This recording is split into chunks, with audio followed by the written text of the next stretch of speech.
अच्छा, तो अब हम देखते हैं कि कैंडर ने किस तरीके से इन्फिनाइट को नंबर का दर्जा दिया।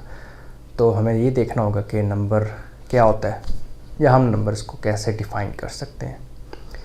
तो नेचुरल नंबर्स को डिफ़ाइन करने का एक सेट थ्योरेटिक तरीका भी मौजूद है,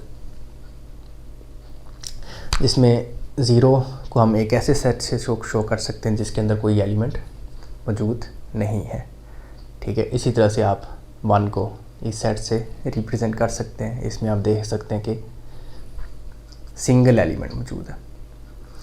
टू को आप इस सेट से रिप्रेजेंट कर सकते हैं।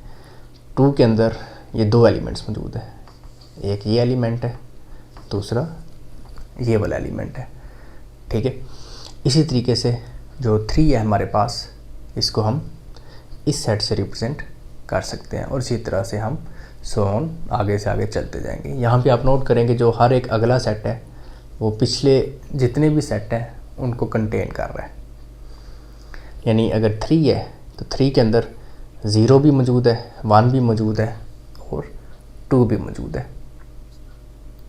जो थ्री वाला सेट है वो असल में पिछले वाले सारे एलिमेंट्स को अपने अंदर कंटेन कर रहा है। अब इससे जो अगली बात है, क्या सिर्फ यही सेट्स 0 1 2 3 4 हो सकते हैं या इसके अलावा भी कुछ सेट्स हो सकते हैं?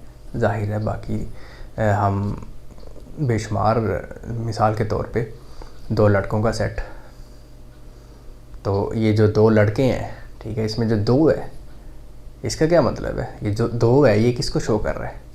ये इस चीज़ को शो कर रहा है कि वो जो क्वांटिटी है वो इक्विवेलेंट है इस क्वांटिटी के, क्योंकि इसके अंदर भी कितने एलिमेंट्स मौजूद हैं? दो एलिमेंट्स मौजूद हैं। दूसरे लफ्ज़ों में ऐसे सेट्स जिनके दरमियान हम बाइजेक्शन बना सकें, उन दोनों सेट्स की कार्डिनलिटी क्या होगी? सेम होगी। कार्डिनल नंबर्स क्या होते हैं? कार्डिनल नंबर्स वो होते हैं जो सेट के अंदर जो क्वांटिटी है उसको रिप्रेजेंट कर सके। और दो कार्डिनल नंबर्स इक्वल कब होते हैं? जब उन दोनों के दरमियान, उन दोनों कार्डिनल्स को जो सेट्स रिप्रेजेंट कर रहे हैं, उन सेट्स के दरमियान हम बाइजेक्शन प्रोड्यूस कर सकें। क्या यहाँ पे हम इस 2 और 3 के दरमियान या 2 और 1 के दरमियान बाइजेक्शन से मुराद ये 1 1 एंड ऑन टू मैपिंग, इन दोनों के दरमियान क्या हम बाइजेक्शन प्रोड्यूस कर सकते हैं? बिल्कुल भी नहीं कर सकते। यहाँ पे मिसाल के तौर पे अब मैं एक और सेट लेता हूँ। तो ये जो दूसरा सेट है, ये इसको हम कह सकते हैं सेट ऑफ टू बॉयज़, दो लड़कों का सेट है। ठीक है, अब हमें ये कैसे पता चला इसमें दो लड़के हैं? ये हमें ऐसे पता चला कि हमने जिस तरीके से इसको डिफ़ाइन किया हुआ है, दो को, टू को, हम उसके दरमियान और इसके दरमियान बाइजेक्शन बना सकते हैं। बहुत ईजी है। तो अब हमने जो सेट लिया है वो कौन सा सेट है? वो सेट ऑफ टू बॉयज़ है। इसको हम टू क्यों कह रहे हैं? उसकी वजह ये है कि इस सेट के दरमियान और जिस तरीके से हमने टू को डिफ़ाइन किया है उसके दरमियान हम एक बाइजेक्शन मैपिंग ड्रा कर सकते हैं।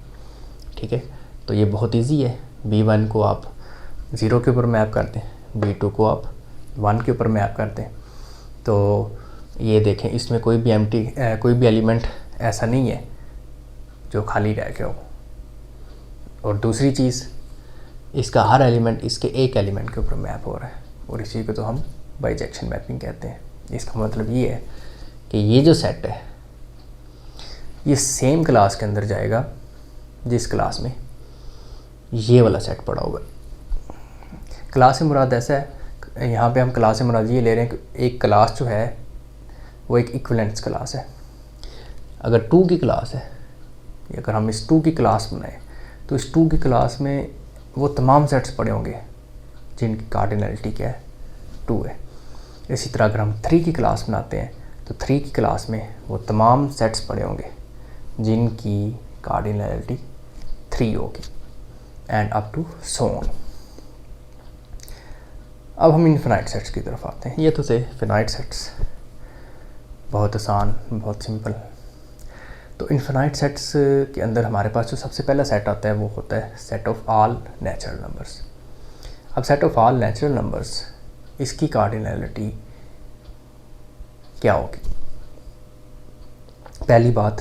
दूसरी बात, क्या कुछ मज़ीद ऐसे सेट्स भी हैं जिनकी cardinality set of natural numbers के बराबर हो सकती है या नहीं हो सकती? क्या सिर्फ अकेला सेट ऑफ नेचुरल नंबर या जिसकी जो कार्डिनैलिटी हम मुतय्यन कर देंगे उस कार्डिनैलिटी का सेट क्या सिर्फ सेट ऑफ नेचुरल नंबर होगा? तो कैंटर ने क्या किया, अब कैंटर ने सेट ऑफ नेचुरल नंबर्स की कार्डिनैलिटी को एल्फ नोड से शो कर दिया।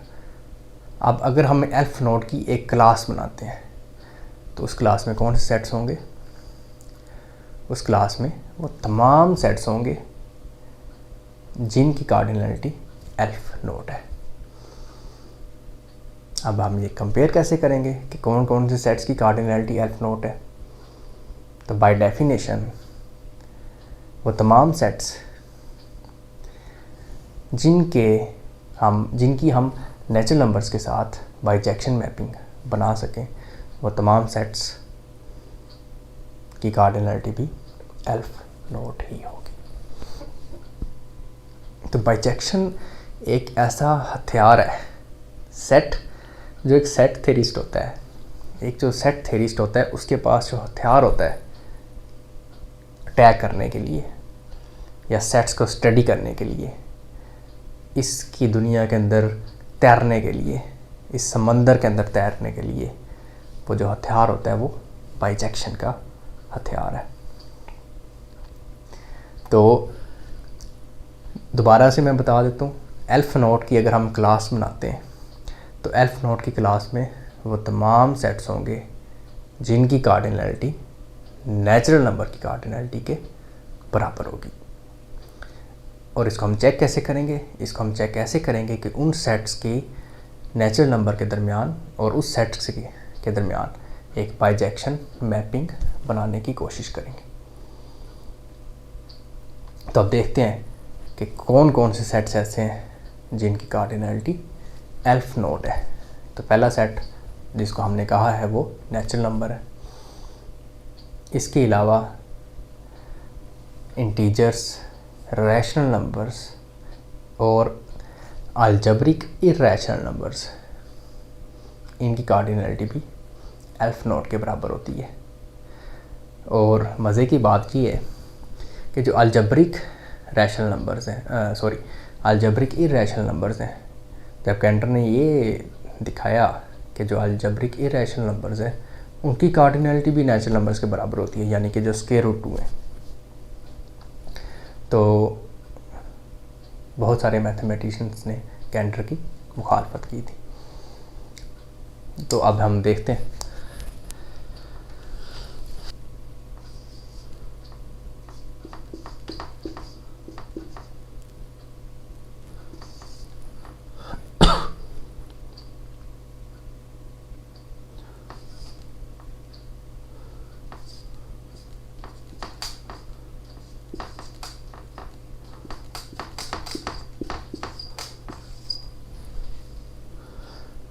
तो सबसे पहले हम ड्रा करते हैं, ये साबित करते हैं कि जो इंटीजर्स हैं और नेचुरल नंबर्स हैं उन दोनों की कार्डिनैलिटी एल्फ नोड है।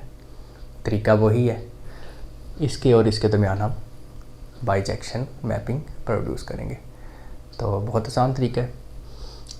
तो ज़ीरो है, सबसे पहले ज़ीरो को हम लेट्स सपोज 1 के ऊपर मैप कर देते हैं।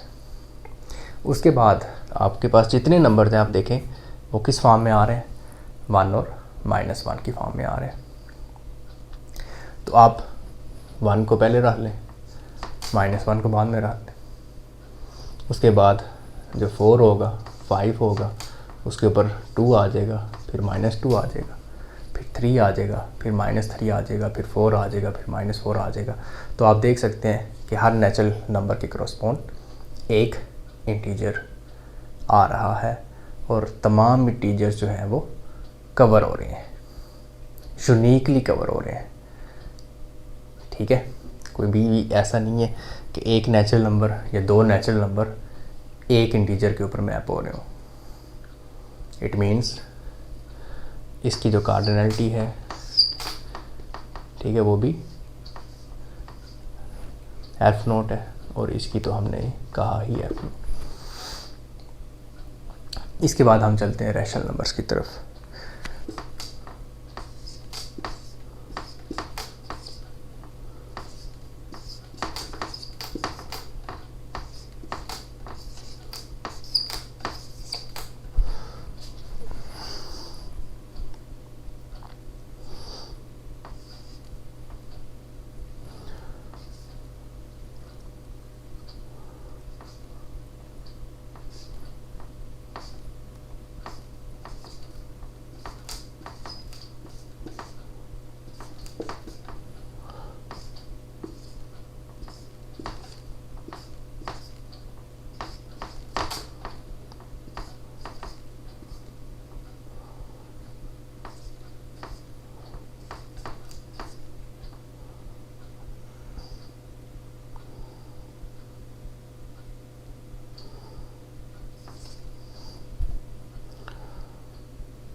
तो इरेशनल नंबर्स, ये एक बड़ा अजीब सा रिज़ल्ट लगता है कि जितने इरेशनल नंबर्स हैं उतने ही नेचुरल नंबर्स हैं, ठीक है।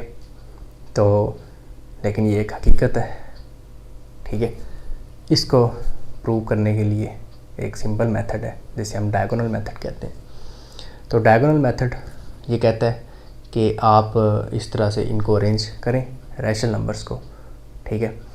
और इस जो नेचुरल नंबर्स हैं उनको डायगोनली हम हर एक रैशनल नंबर के ऊपर मैप कर सकते हैं इस तरीके से।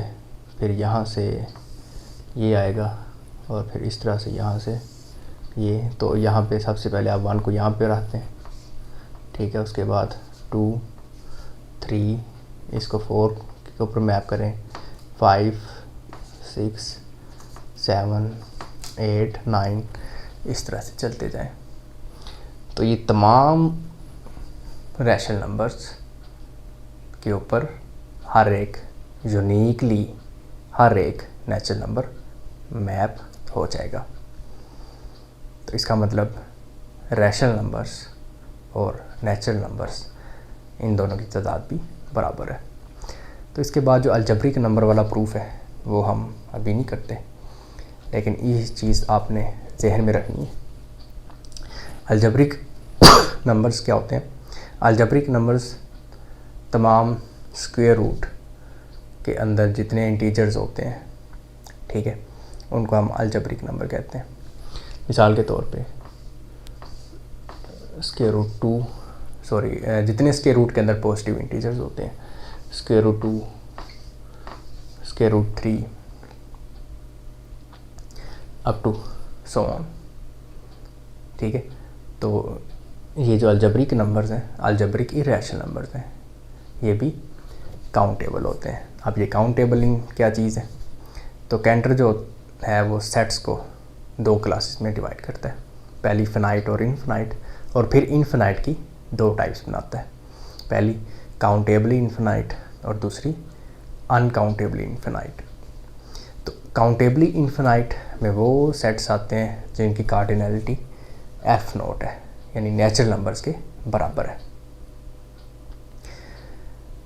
अनकाउंटेबल इनफिनाइट वो तमाम सेट्स हैं जिनकी कार्डिनलिटी एफ नोट से ज़्यादा है।